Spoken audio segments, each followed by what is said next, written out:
So with climate change, for instance. Oh, go ahead.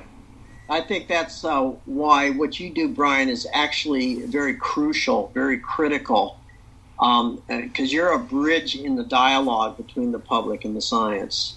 I really think of what I do a lot of times as interpretation, that I'm taking in science information. I'm trying to put it into language that's going to be relevant to someone else. Because we're more used to talking to our colleague, and there we're all doing science speak all the time. Mm-hmm. And it's like a foreign language when you're trying to explain something sometimes to, just a citizen. Yeah, and when I've done this program, this training in the past, this is an 8-hour workshop, usually with graduate students, and they come in and they spend an hour just working on an elevator pitch about their research, but it's got to be targeted to an 8-year-old. And that can be really difficult to break things down in that way. And they practice, and they come away with something that is, more relatable and a little bit more effective. And you watch the language change over time, and people talking about functional MRIs. Well, kids don't know what an fMRI is. So having to sort of relate that to them, talk about, well, it's a movie of the activity in your brain, and once you start to kind of find new language for it, people get it and they become a lot more interested. They don't tune out as quickly. That's wonderful. You do good work, I can tell right now. Thanks. Brian, you've also been on news segments occasionally, sort of explaining science to the general public. Do you think that is something that actually reaches people? Have you gotten any feedback on that? Can you tell us a little bit about segments you've done? Sure. So I did a segment a couple years ago on fireworks.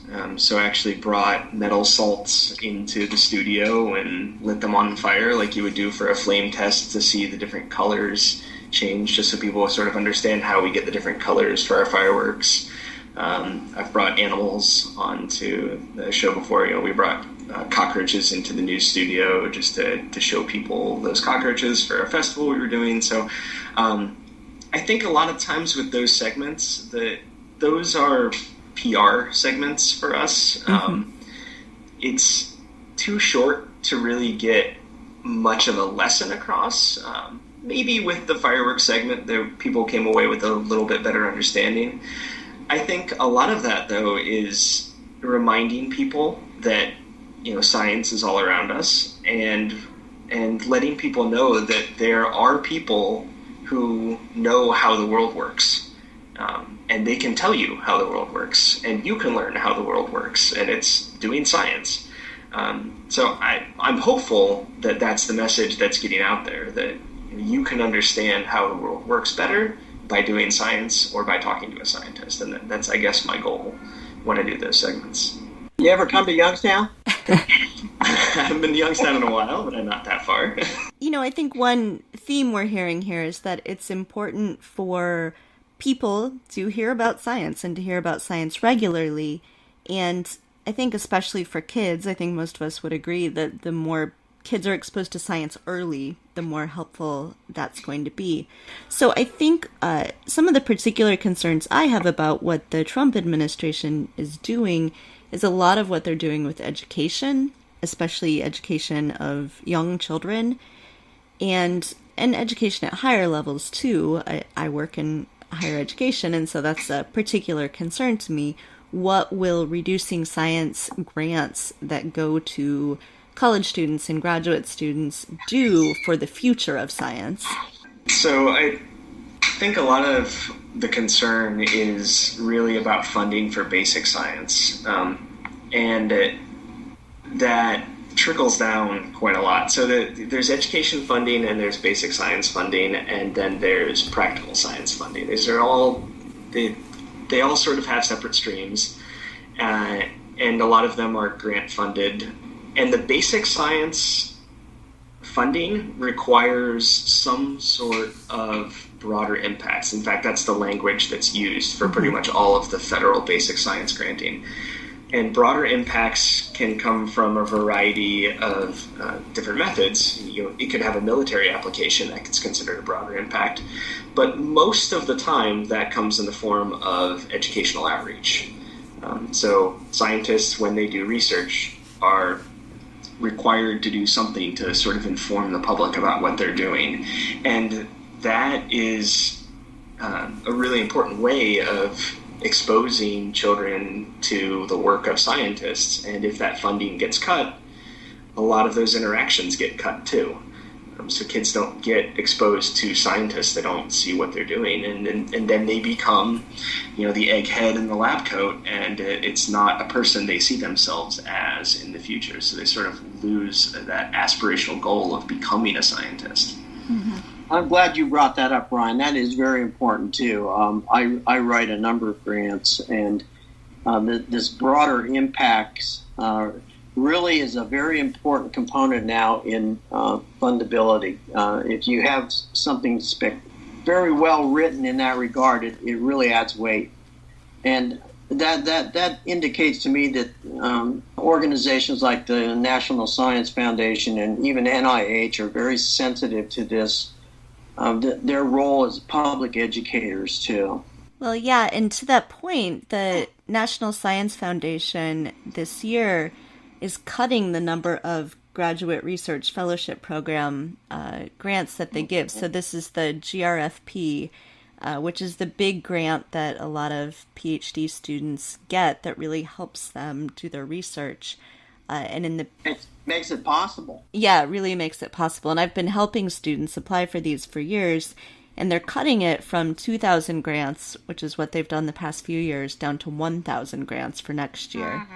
So that's a huge cut, and you're right, Brian, that the broader impacts is a huge part of that grant application process, and just applying for the GFRP really helps students think about broader impacts, whether or not they actually get the grant, to even be thinking during the application process about how am I going to be sharing my research outside of the academy. And that's really where politics comes in, right there.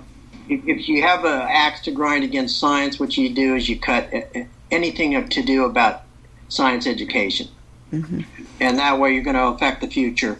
You're going to have a large impact on the future of science in this country.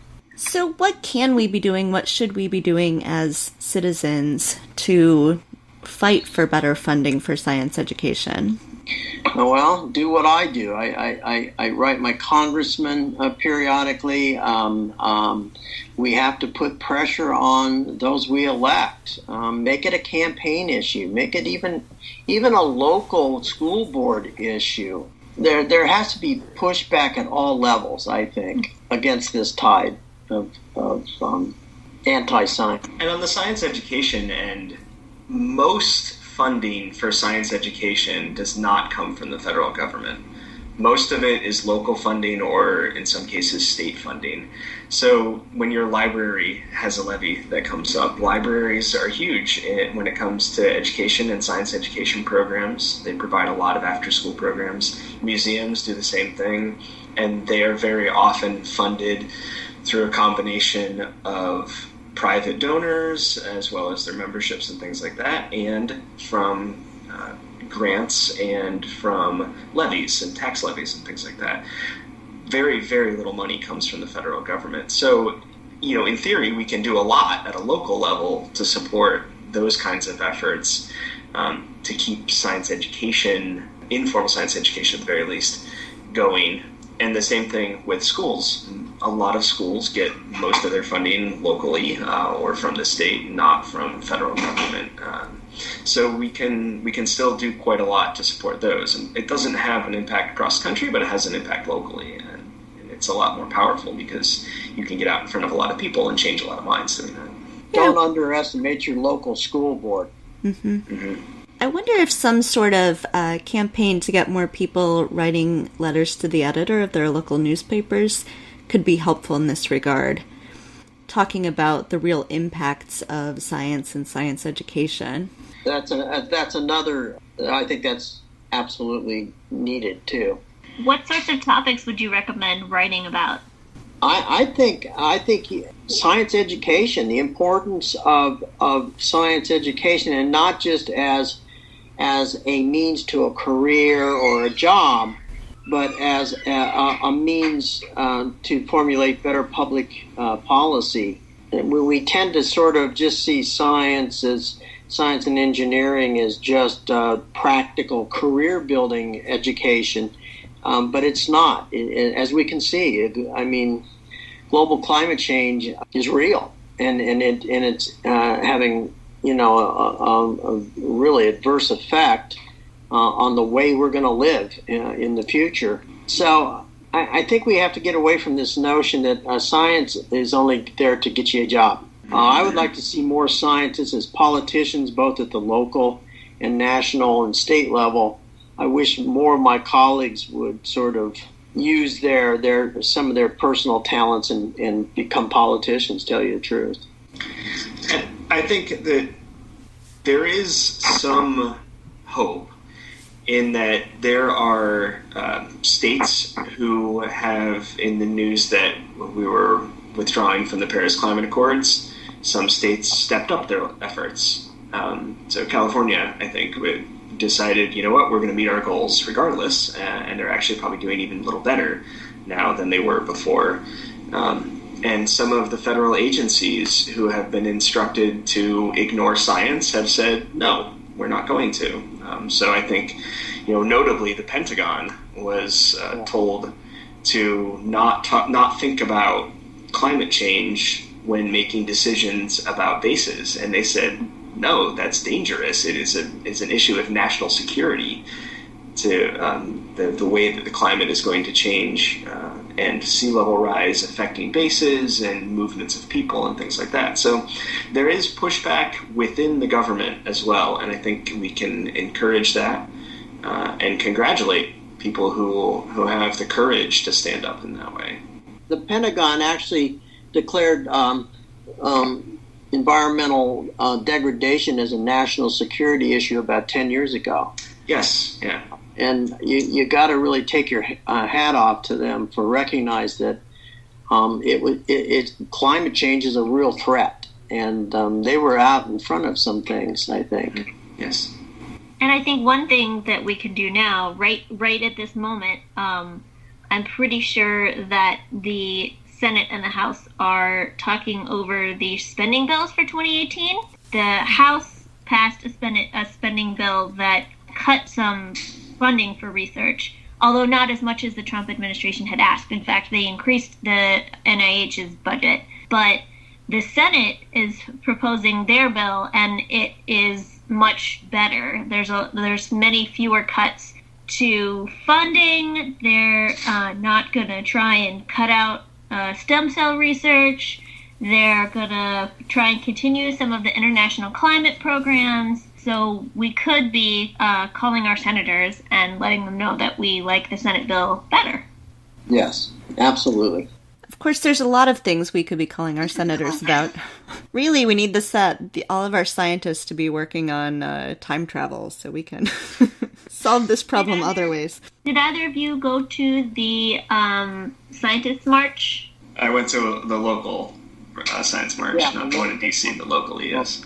We did too. In Madison, we had quite a few people. So yes, in Chicago, it was huge. Even in little Youngstown, it was fairly big. So do we think that things like the Science March are useful? I mean, obviously, we all went. We all thought it was important. We brought our kids. We had signs. I knit hats for it. But I'm wondering what we think the effects of doing protests like that are. Well, protests by themselves, I don't think by themselves are going to do much, but it energizes people. It gets people writing their congressman. It gets people talking about it. I think it's a motivational sort of tool, and can be educational too if in certain circumstances. Mm-hmm. Yeah, I agree. The feeling at the Science March was very positive at a time when pretty much everyone there had been feeling very negative about the state of science. And the fact that sort of raised everyone's spirits enough to give them the energy to go out and then do a good thing, be that political action or donating money or just reinvigorating them in their work. I think it's really positive. Yeah, we saw a lot of graduate students getting together for that march to make signs together, and I do think that it helped their community somewhat. And I think it's helpful for people who aren't even